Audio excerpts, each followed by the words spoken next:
Bonjour et bienvenue sur la chaîne. Donc dans cette vidéo, je vais vous présenter un tarot où il n'y a que 22 arcanes majeures et 4 as. Donc j'aime pas trop en général avoir des tarots qui ont juste que les arcanes majeures, j'en ai quelques-uns quand même. Donc quand je l'achète, c'est que c'est vraiment un gros coup de cœur. Voilà. Donc c'est une demi-unboxing, on va dire, car je l'ai ouvert qu'à moitié. Donc il arrive dans une jolie boîte comme ça. Il s'agit, j'ai oublié de dire le nom, du The Lost Tarot. Voilà, donc dans une très jolie boîte.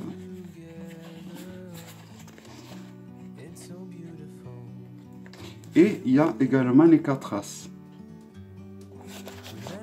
Donc c'est un tarot avec une imagerie médiévale.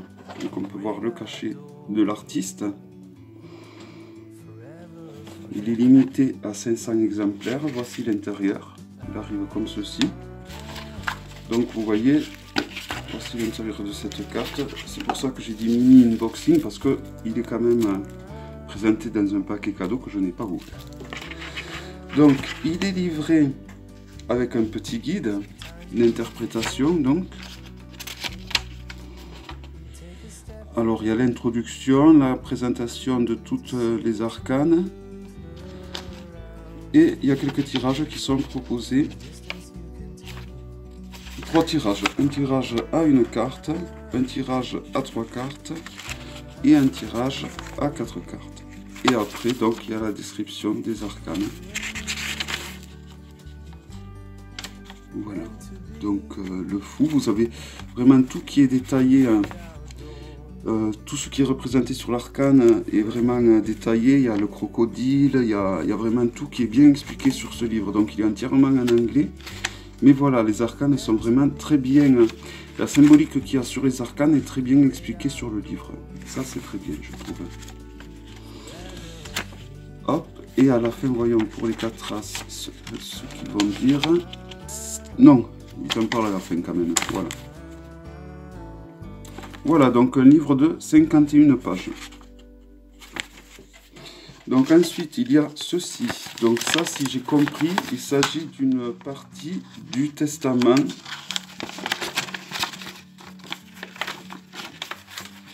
de la personne. Donc c'est un tarot qui a été redécouvert récemment.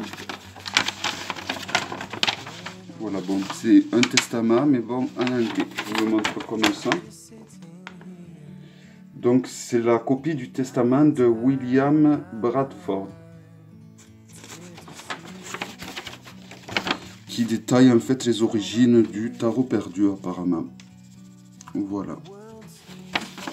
Donc, si vous voulez faire pause, je sais pas trop, je pense pas que ça soit trop intéressant. Hein.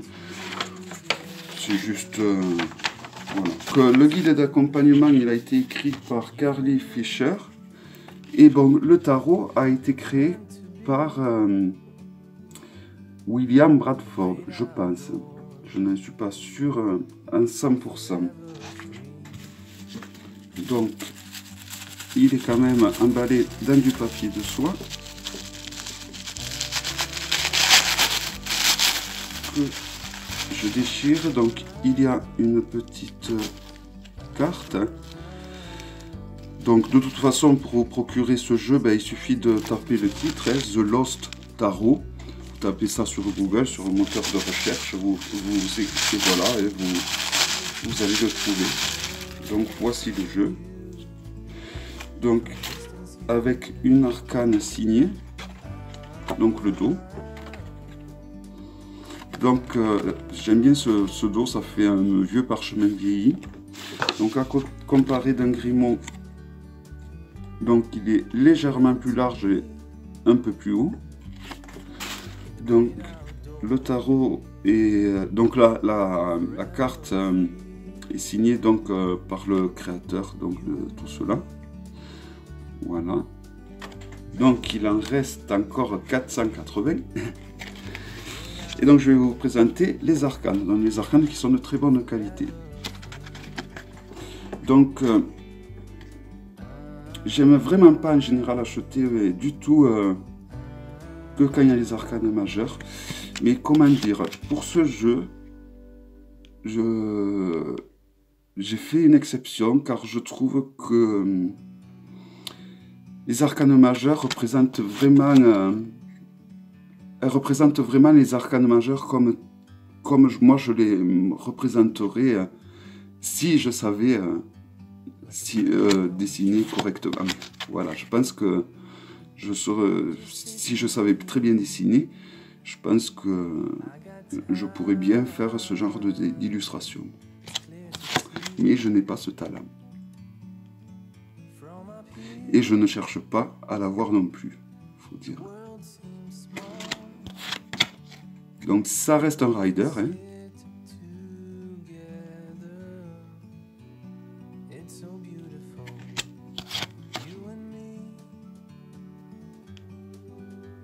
Les amoureux.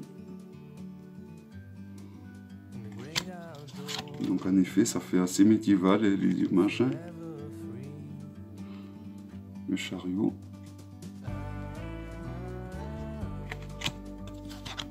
La force. Très original, je trouve, avec un loup. Je sais pas si j'aurais mis un loup, moi. L'ermite.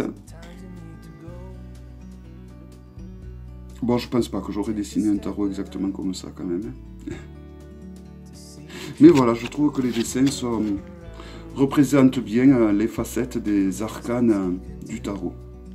De ce que moi, je me fais du tarot, du moins. Bien sûr, je dis une des facettes. Hein.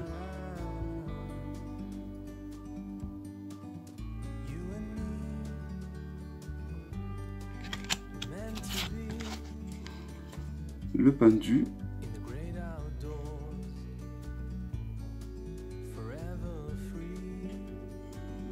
Donc il va s'agir d'un vrai pendu apparemment. Pour l'instant il n'en est pas. La non nommée. Ou là en l'occurrence la mort.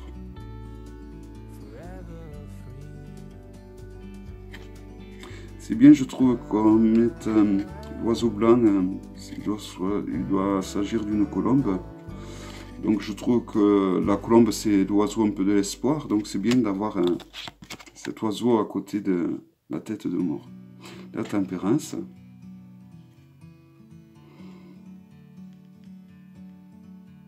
C'est un peu des photomontages, hein, on dirait. Mais je sais pas, je trouve que rien ne vaut le dessin à mes yeux. Mais voilà, quand les photomontages sont très bien faits, ben ça donne quand même de jolis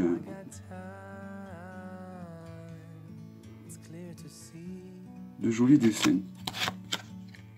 Étoile.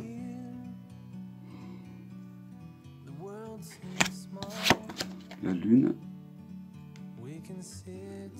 La lune, là, on voit bien le chien et le loup. Voilà, je trouve que les arcanes, elles sont quand même...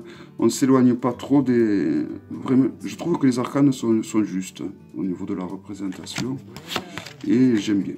J'aime bien pour ça. Le jugement. Très joli également. Le monde. Donc c'est un jeu que j'aurais dû recevoir avant la Noël, mais je ne l'ai reçu que maintenant. Donc là nous avons donc l'as de denier. Donc le fait qu'il y ait les 4 as, ça permet quand même d'utiliser le tarot. Bon, après il y en a beaucoup qui n'utilisent que les arcanes majeurs. Hein. Donc là nous avons l'as de coupe, mais moi je trouve qu'un tarot s'utilise dans son intégralité. Les épées.